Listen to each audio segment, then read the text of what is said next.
The second season of Lifetime's critically acclaimed series, UnREAL, is fast approaching. And action! Okay, come on, let's go, people! Tonight, we're going to give you a sneak peek of all the mischief and mayhem coming up this season on UnREAL. But first, let's review Season 1. First off, UnREAL is an inside look at the fictional reality series Everlasting. Hello, ladies, and welcome to Everlasting, where 20 beautiful contestants vie for one sexy suitor and a chance at true love. Now, without further ado, your suitor, Adam Cromwell. But the real drama in UnREAL happens behind the camera. This is Quinn. She runs the show. You get cash bonuses for nudity, 911 calls, cat fights, all right? Have a good show, everybody. And is damn good at it. Be a good meat puppet and do as I say. You could make a perfectly happy person jump off a bridge. Thank you. This is Rachel, Quinn's #2 and Everlasting's best producer. Hey. Oh, good, you're here. I'm out of shaving cream and PG tips. English tea, it's in my contract. Okay, all right. Adam, let me just explain something to you, okay? Mm-hmm. PAs fetch things, producers produce things. What does that even mean? It means that I create conditions for things to happen, and then I actually make them happen. So you're a wizard, dressed as a homeless person, because let's be honest. Okay. Together, Quinn and Rachel are unstoppable. So this is a setup, and I'm the old desperate one. No, push the button. Push it. Okay, got it. Rachel, Quinn says to tell you that her husband was physically abusive. And that you should, use it. All right, come on, Rachel. Take her down. Tick-tock, let's go. Are you okay? Yeah, and Adam, he would never, ever hurt you. Pause. Before we go any further, we should mention, during a previous season, Rachel had a mental meltdown right on camera. Things that we did. Rachel, no. This job is Satan's asshole. Rachel, don't do this. Rachel, don't do this. Don't do this. Let her go. He's about to dump you. Is that true? No. You're dumping me? They didn't air this. No. They cut Crazy Pants and made it look like the dumped girl goes mental. Huge finale ratings. I swear, Rachel slips in shit and lands in money. So, of course, Quinn brought her back. Oh, crap. Surprise. Unbelievable. Crazy's back. Don't everybody rush to hug me at one time. Welcome back to reality, Rachel. Hey, little weirdo. You're not hot enough to be crazy. So I need you to keep your brains together. That's Chet. He's the executive producer. Who are you? Dan, it's First AD. We've worked together for 4 years. I need you to get off of my set, or you're not gonna be able to get a job in this town as anything but a crack whore. You're the only thing in my life that I've ever done right. Chet and Quinn are an item, but Chet's married, which leaves Quinn wondering where she stands. What did I tell you? You and me working together. Like Everlasting, the show that's raked in billions of dollars that I don't even have a stake in. The show that I could still be fired from at any minute. Fired? What are you talking about? You've taken everything from me. Not anymore.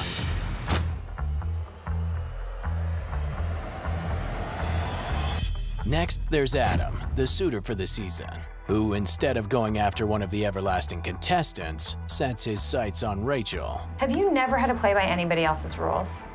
Oh, okay, I get it. So you're just a spoiled brat. Now it's making so much more sense. I get it. What? Women don't usually talk to me like that. Oh, because you're so devastatingly attractive. And the accent. Which brings us to Jeremy, Rachel's ex-boyfriend. Okay, obviously, we have to work together, so just stay away from me. It's all enough to send Rachel running to her therapist, who's her mom. I'm sorry, you feel judged. Don't so it's okay. shrink me. And also her pharmacist. Are you taking your meds? What am I prescribed for right now? Borderline or narcissistic personality disorder, because I'm constantly getting them confused. Meanwhile, back at the mansion, the one they call Mary the MILF isn't giving the producers the drama they need on camera. I just miss my kid. I'm too old for this. So they change out her bipolar meds, bring in her abusive ex-husband, and send her over the edge. Come with me. Well, Mary.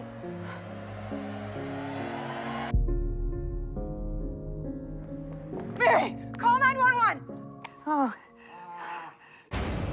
Mary's suicide sends everyone into a tailspin. I'm gonna fix this for you, okay? But you gotta trust me. The network brass shuts down the show and is looking for answers. Hi, sorry, the network lawyers are here and they want to see you. I'll be right there. Actually, they want to see both of you. But Mary's sister wants the world to hear Mary's suicide note. Amazing job with Mary's words. You really did a great job. Nice job on the note. I almost believed it was real. It turns out Rachel wrote the note, and with that fake yet touching moment, ratings skyrocket. Yes! Management is thrilled with these numbers. So we're talking about a 2-hour special everlasting wedding. What if we take it one step further and use the wedding to backdoor a spinoff for next season? Right, and we have Adam and his new bride adjusting to the upper crust life in the UK. We'll call it Royal Love. Tell you what, you got yourselves a deal. Okay, bye. Boom! That's what I'm talking about, synergy, you and me. The only problem? Somewhere along the way, Adam's thirst for fame begins to be outweighed by his conscience. The marriage wouldn't be real. You could have it annulled. It would be real. This may shock you, Rachel, but marriage actually means something to me. So Rachel comes up with an offer Adam can't refuse. Got a deal for the show, and you insist that they shoot it at the Vineyard. And we spend the entire season renovating it, and you are not going to commit unless you get the Vineyard back. At the end of it, you get everything you want. While Rachel works on Adam, Quinn and Chet are working on their relationship. But you're not even divorced yet. I say as soon as the papers come in, let's just do it. It's your turn now. Will you marry me? Screw it, yes, yes. But it goes south when Quinn walks in on Chet with Madison, the PA. I caught you getting your knob polished by a teenager. And she finds out Chet's wife has a surprise. I'm pregnant. So Quinn tries to take him for all he's worth. What? But Chet caves, proving he may have actual feelings for Quinn. I'm agreeing to her original terms, 40% ownership of everlasting in perpetuity. The show was your idea. Meanwhile, Rachel is torn between Jeremy the ex. Let's get out. You know, we go back to LA, have a real life, real friends. And the passion she feels with Adam. You're the one that I want. These other girls are paper dolls. What are you asking me? Run away with me. Tonight. None of this gets by Quinn, who knows all. She can't lose her favorite producer and her suitor. Hey, stop for a minute. Where the hell do you think you're going? So she clues Adam in on all the ugly skeletons Rachel has in her closet. Rachel, you mean everything to me, you do. I'm so sorry I can't do this. What? Listen, I meant everything I said. But if we leave right now, we're gonna hurt a lot of people, Rachel. Heartbroken, Rachel throws herself into her job. I want to produce the greatest finale in everlasting history. Back in the game, Adam proposes to Anna, the last contestant standing, and Jeremy has a proposal of his own for Rachel. Everybody, have your attention for a minute. No. Jeremy. How stupid do you think I am?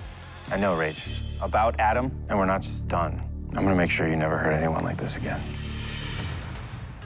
Which sends Rachel into overdrive. Rachel, okay, we can talk about this, but another time. I have to go to a wedding right now. My wedding. That wedding is a lie. We both know it. What are you Yeah, of course it is, but I still have to make it look real, don't I? Anna hears everything, and Rachel's plan is set in motion. Action! Chet gets put on the spot in front of the network suits. Where is she? And fails miserably. We have a runaway bride. This is live television. You gotta fix this. So Quinn uses the opportunity to extort a production deal. I want your full support moving forward. Anything. I'm about to lose my job. And saves the day. Camera 3, I need close-ups on Adam. I need a camera outside, out back, right now, and go. Copy that. You did this? Did you do this? Me? No. Look, Anna just found out. I mean, like, you show me you're a bad bet. You and me? What was I supposed to do? After everything Quinn told me? What? I'm sorry. Quinn told you? The hospitalizations with mental problems? Adam, she lied to you. And to me. Once again, the fallout is ratings gold. Another unreal happily ever after. You know what happened with Adam? Anything you want to tell me about that? He dumped you. Done. Moving on. Actually, I'm pretty interested in the why in this case. This was a gift. A gift? Wow. Love is swell, but it is not something you build a life around. Well, there's always next season. Now that you've caught up on season 1, Go behind the scenes for an exclusive look at the drama in the making of Season 2. Action. At the end of Season 1, we sort of left Quinn and Rachel in a very awkward place. I love you. You know that, right? I love you too. So coming back, about 6 months has passed, and Quinn has actually given Rachel a promotion. She has made Rachel the showrunner of Everlasting. Well, good job, Goldberg. It actually looks like a TV show, a real TV show, your TV show. You know, Quinn really wants Rachel to succeed. It's very much a mother-daughter relationship, and I have groomed her. And Quinn has been promoted to sort of a Chet role. I'm Chet, you're Quinn. I say crazy shit, and you make it happen. Which she's gotten an overall deal with the network for a whole lot of money. We sell the network, and as soon as they approve your idea, then I can start just kicking back. Rachel is in Quinn's position because I feel like she can do it. She's earned it. Of course, that doesn't last very long. What? What the? So I kind of have to step back in again, and then it becomes a power struggle. Do you think that I ran around yelling at you all of those years for fun? I set this up for you. But you need to deliver. Okay, well, you need to let me. Let you? Yes, let me. It takes an iron spine and a steady hand to do this job. And then, you know, Chet shows up again. Chet? Hey, kiddo. Where did the rest of you go? Oh, well, this is what happens when you shed 50 pounds of weakness, sadness, and pussydom. Chet is trying to take over the show. He wants to take over his kingdom. What do you want, Chet? I'm taking my kingdom back. So it's basically Rachel, Quinn, and Chet are all vying for control of Everlasting. Guys, my crew's gonna mutiny. Who's in charge here? I am. Rachel has learned a lot over the years. She has become very savvy. She is very scary in Season 2. We don't solve problems, okay? We create them, and then we point cameras at them. In the beginning of Season 2, Rachel and Quinn get matching tattoos that say money, dick, power to remind themselves of their priority for the year. I think, especially on this show, they're women that are incredibly powerful in their job, and yet they're incredibly complicated and dangerous, but lovable. The characters are growing. The characters are evolving and taking risks and are not as needy of each other. If I was a man, they wouldn't be doing this to me. I'd be wearing sweatpants, scratching my nuts, and boning 22-year-olds. Hot 22-year-olds.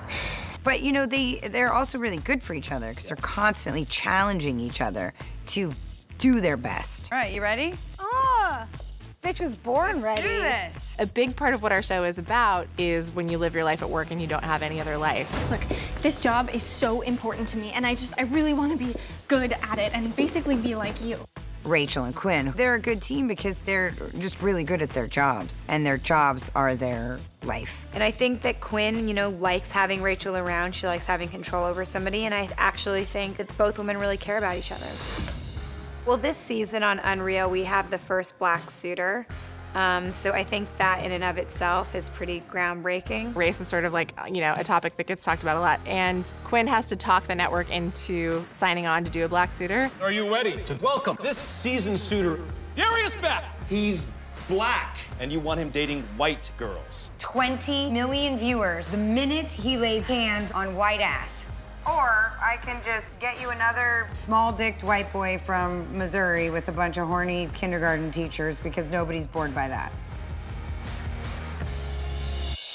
This season's suitor is a guy that we cast named BJ Britt, and he's playing a character named Darius Beck, who's a pro quarterback. He's gonna get in a little situation, you know, a little bit of a mess. What about the scandal? He called that reporter a bitch. And he comes on Everlasting thinking that he's clearing that mess up, but he's thrown back into maybe somewhat of an even bigger mess. He's a really nice guy. He's an incredibly hard worker. He comes really prepared, but he's just like a goofball, and he's super sweet and very easy on the eyes. How am I supposed to remember these girls' names? Cheat sheet. Cheat sheet. I just really love working with him because he takes his work seriously. Do you mind putting this on? Otherwise, I'm not going to be able to look you in the eye. The rest of you is just too distracting. Well, my mother says I do clean up nicely. I'm sure you do. Come here.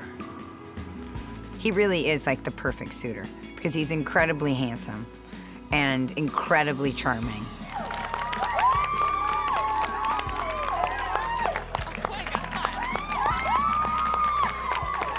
You have to go all the way or you're gonna fall. We're not trying to do things just to shock people, but we just go really, really hard and get to places that are uncomfortable for everyone. You know, the cat fights over this one guy. It's such a crazy concept to throw a guy in the middle of, 25 women. Everything is heightened and exaggerated, and yet you still have to figure out if this is somebody you would want to spend the rest of your life with. Okay, we are T-minus 10 minutes, people. If this place isn't as tight as a unicorn's butthole in 5 minutes, everyone is fired. The women this year are fantastic. Quinn has this crazy conference call with the network president, and she promises him Looney Tunes. We really know how to pick the crazies, the perfect crazies.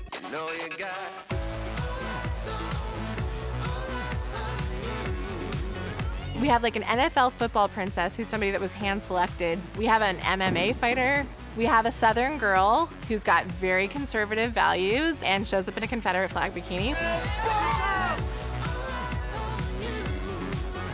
So you're the one who's calling me hot, Rachel.